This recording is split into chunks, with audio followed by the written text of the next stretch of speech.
Baldur von Schirach. His name sounds so German it's almost a parody.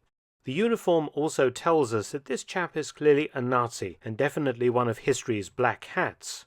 Yet, if I was to tell you that this Nazi minister, one of Hitler's close confidants, was an American, you might be slightly perplexed, but incredibly, such was the case. Baldur von Schirach, leader of the Hitler Youth, Reichsminister for Youth, and Gauleiter of Vienna, was actually more American than two recent US presidents.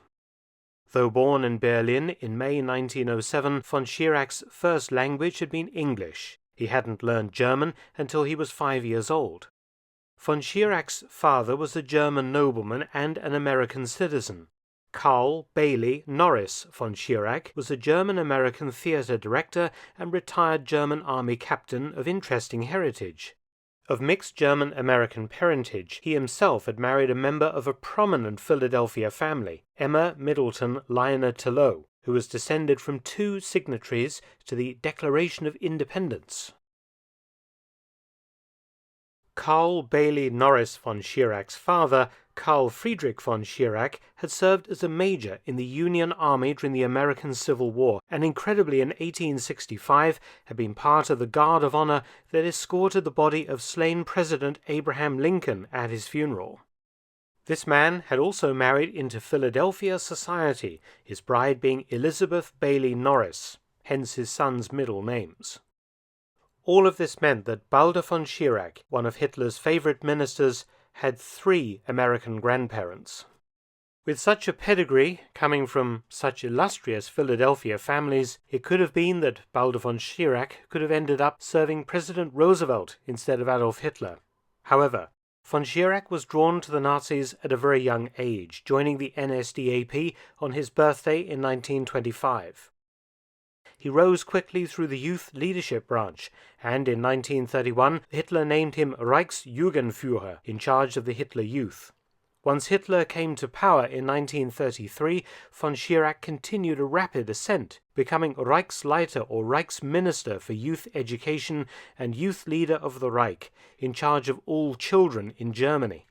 In this capacity, he was responsible for the indoctrination of German kids, molding their minds and bodies for Hitler.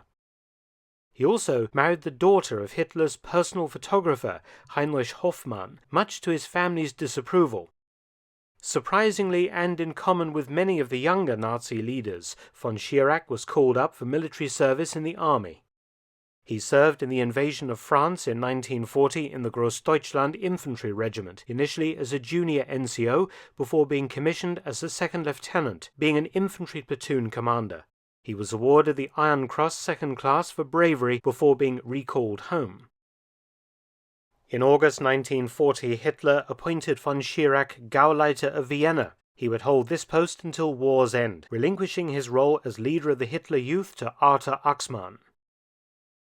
Whilst in Vienna, von Schirach was to involve himself in the final solution against the Jews, the Austrian capital having a large and old Jewish quarter and population. The man whose grandfather had fought in the American Civil War to free the slaves wholeheartedly threw himself into the deportation of Jews to concentration camps, overseeing the removal of 65,000 of Vienna's Jewish citizens. He called this action a, quote, contribution to European culture, end quote. Though he did complain about the conditions under which Jews were deported, he nonetheless supported the policy and took an active role in its enactment. However, von Schirach's nerve vacated him with the approach to Vienna of the Red Army in early April 1945. On the 9th of April, with Soviet forces fighting towards the city centre, von Schirach made a final radio broadcast calling on the male citizenry of the Volkssturm, Home Guard, and the regular army to fight to the last man, and then he fled the city. Dressed in his army lieutenant's uniform rather than the ostentatious Golden Party uniform of a Gauleiter, von Schirach headed for the Tyrol, then changed into civilian clothing and went into hiding. He remained at liberty for a month, until on the 5th of June 1945 he surrendered himself to local US authorities and was arrested by military police. Placed on trial at Nuremberg, von Schirach attempted to curry favour by publicly denouncing Hitler, and this presumably saved his neck from the gallows. The man whose ancestors had signed the US Declaration of Independence ended up sentenced to 20 years imprisonment for crimes against humanity.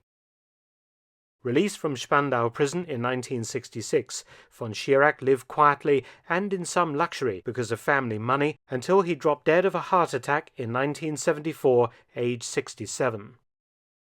Thanks for watching. Please subscribe and share, and also visit my audiobook channel, War Stories with Mark Felton. You can also help to support both of my channels at PayPal and Patreon, details in the description box below.